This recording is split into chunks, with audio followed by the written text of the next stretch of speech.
It is time to talk about WWE Unreal, the Netflix docuseries that peels back the curtain that basically eliminates kayfabe. This very controversial documentary.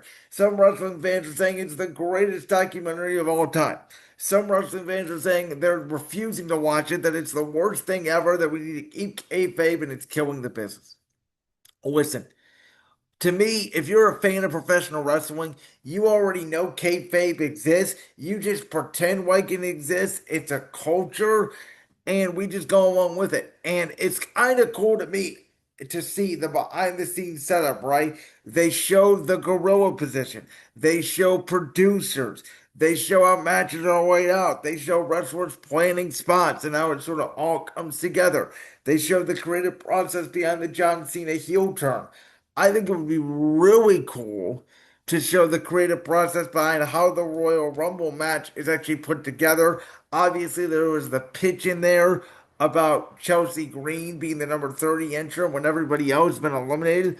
I think it would have been awesome if, Chelsea was maybe just getting in the ring or something happened where she could officially be in the ring when the Royal Rumble started and they do that. I would love to see that pitch one day. It was very clear that John Cena versus Cody Rhodes and CM Punk versus Gunther were on the table for WrestleMania until Jey Uso got extremely hot and Michael P.S. Hayes said, no, we're going to do Jey versus Gunther. We'll figure something out with CM Punk.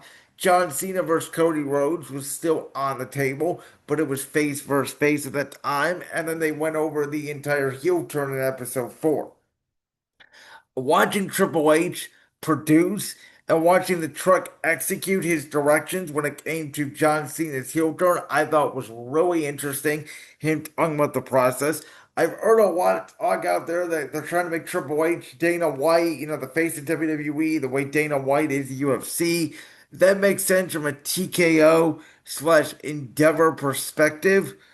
It doesn't really come across that way to me. And again, I thought episode 3 also did a really good job focusing on Bianca Belair. The fact that she makes her own gear I thought was really cool. Chelsea Green, the passion in her that she's going to use her finisher, the unpretty her, to win the United States Championship instead of a leg drop. And her talking about that and her work and breaking her arm and her getting released.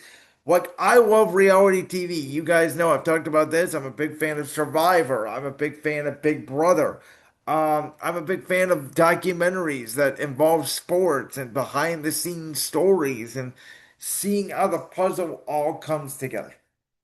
And when you have something like WWE that many fans want to say it's scripted, it's this, it's fake. Now, I know the country music station, the Bobby Bones show, Amy on there was talking about Jelly Roll at SummerSlam, and she's been making fun of WWE all week because, Michael Cole was saying that Jelly Roll's out cold when she really knows that Jelly Roll is not out cold.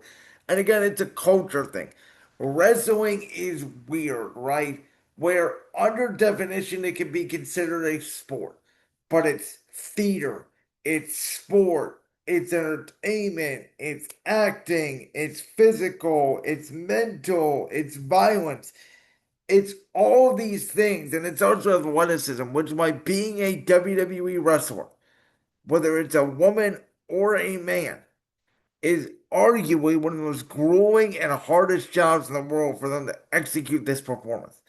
And, it's cool to see the way they talk to the referees. That's one of the things I wanted to know is how much the referees can hear during the match and how much the referees dictate during the match. Um, Obviously it was cool to see CM Punk in episode 5 get emotional over the fact that he finally did main event WrestleMania. They really did a deep dive in episode 2 about Charlotte Flair coming back from her injury and then winning the Women's Royal Rumble. Obviously, episode 5, then they talked about the real life heat and that line between Charlotte and Tiffany Stratton. So, if you're an internet reader of wrestling news because you want to know someone in the backstage and what they're thinking and the inner workings of wrestling, this documentary does that. If you have never watched professional wrestling and you want to know why your spouse or your friend or your this or your that enjoys this product, if you want to know why I get so hyped about WWE and why I talk about it so much on this podcast, watch this documentary. Each episode's only about 50 minutes each. It's a good watch. It's engaging. It's well produced. And no, I don't think this is the end of the wrestling business. They are finally going to peel back the curtain. They are going to show everybody how we see what we see on television. And now it has changed, right? The way I watch Raw, the way I watch SmackDown.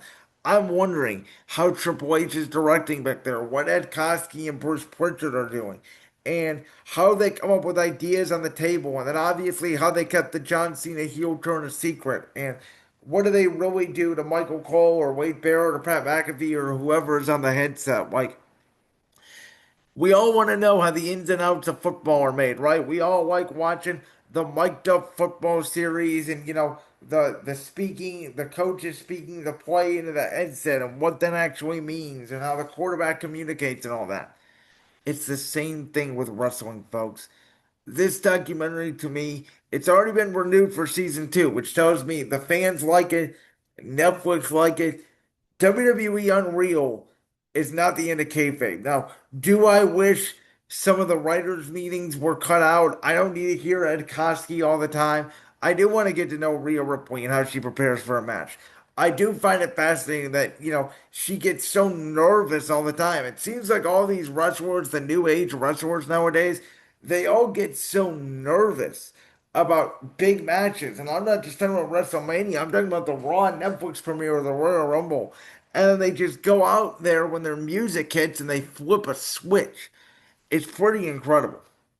And so all this documentary did to me was expand the reach of the business and for people to understand the why behind the business and that these guys are not just actors playing a character. They're people that really care. It's no different than an actor in a movie who is in a physical fighting scene or whatever, but they play that character in real life as well. And a lot of these wrestling names, what's funny is nowadays, like Cody Rhodes, actually Cody Reynolds. Bianca Belair has a name very similar. Charlotte Flair, or Ashley Flair, I'm sorry, very similar to Charlotte Flair, obviously. So the cool thing is too, these wrestling names are just characters built to life. I'd love for them to focus more on a guy like Gunther, who obviously believes in this great sport is real. They focus a little bit of time on Jey Uso and Punk and Roman and Seth.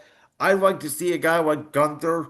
I'd like to see maybe Tiffany Stratton a little bit more.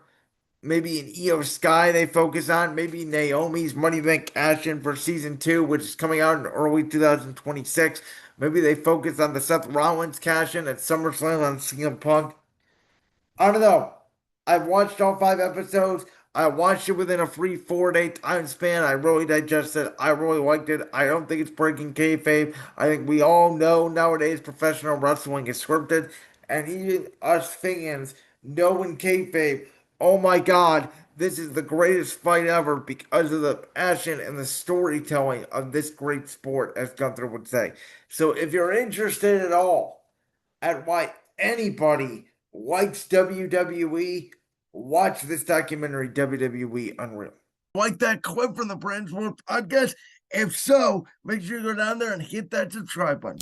While you're down there hitting the subscribe button, make sure to also hit the notification bell so you never miss another upload. And make sure you check out all the other clips from the Brands World podcast right here on YouTube.